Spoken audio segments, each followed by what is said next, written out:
Hi, welcome to the Tina Show. Today we're going to be interviewing some of the cast and crew from the famous movie 42.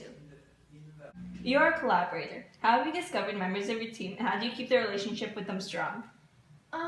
Well, finding actors that perfectly fit the description of the character is definitely one of the hardest parts in producing a movie. Auditions can take up to several very long weeks, and many times I've wanted to give up. Especially if you're trying to find someone who's not well known in the filming industry.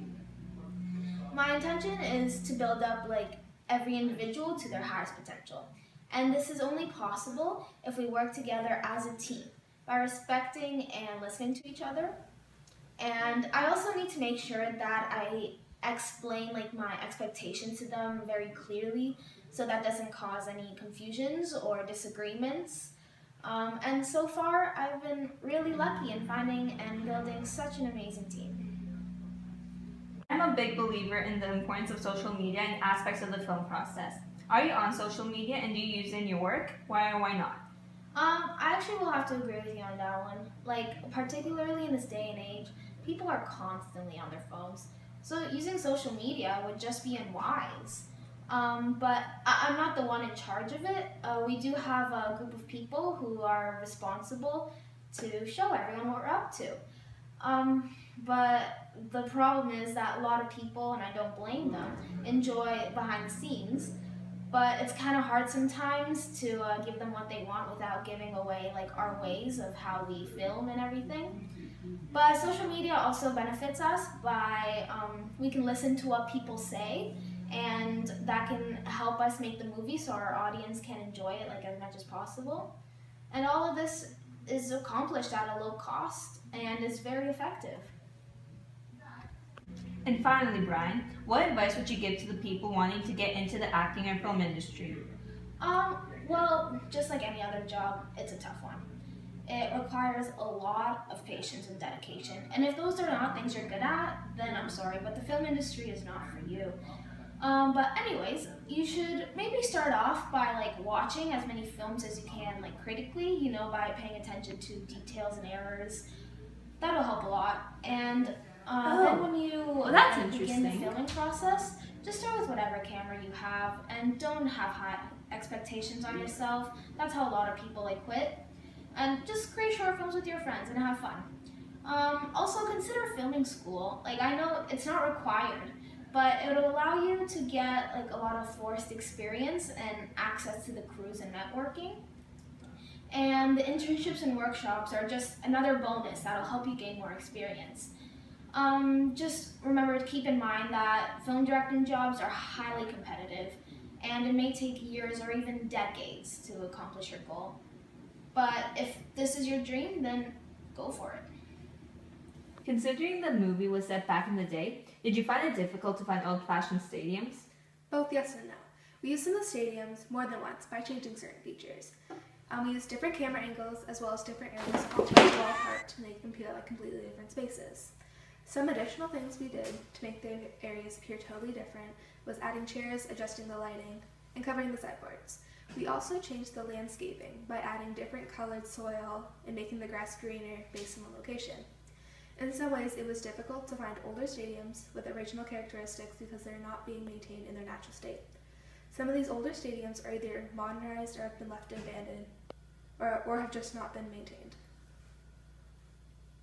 Did you have any personal connections to the stadiums you used in the story, and how did you feel about it? Yes. However, I'm not exactly sure what the stadium was named, but I do remember that it was a Pirates game and that I went with my dad along with my brother. It was my first Major League Baseball game, and I was so excited to see what it'd be like watching it in person as opposed to on TV, which I'd been in the years prior. Once we arrived, we picked up the classic baseball field, and the entire crowd was cheering.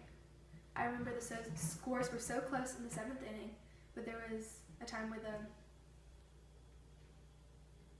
the bases were loaded, and one of the players hit the baseball all the way out of the stadium into the road behind the parking lot. In the end, it was such an amazing experience, and I had such a great time. And then the Pirates ended up winning, and I still remember that game to this day. So Eric, last but not least, how did the stadium owners react to you asking if you'd be able to shoot a movie there? We got many mixed reactions from the public as well as the stadium owners. Many of the people who own the stadiums were very excited and willing to let us use their stadiums for a few days. But some of the other stadiums, we had trouble booking them for the days we needed because there were events planned in advance. Many of the members of the public were very excited to see their local ballpark be featured in a movie, as well as the town. But there was a few people who were angry due to the fact that there were some road closures which caused extra traffic. It also caused disruption to a quiet neighborhood with all the fans along with reporters causing excess noise, which then led to noise complaints from the local residents and businesses disrupting their way of life. So Chadwick, how did you get into character for the angry scene? Was it difficult to get angry, and did you hurt yourself with a baseball bat? I got myself in a character by thinking really deeply about all the people who were affected by racism, plus the things that made me angry throughout my life. Like, for example, when I was 6 years old, I wanted a dog, but instead my mom gave me a little brother. So that obviously didn't make me That's happy, a knee so slapper. I just applied what I was feeling to the scene where I was hitting the bat against the wall. And yes, it did kind of hurt. Like, I wanted to use the real bat, but then I was like, nah, that hurt way too much. So I just went to the fake bat. But yeah, it hurt. Do you or have you had any personal connections to the character or struggles in regard to racism?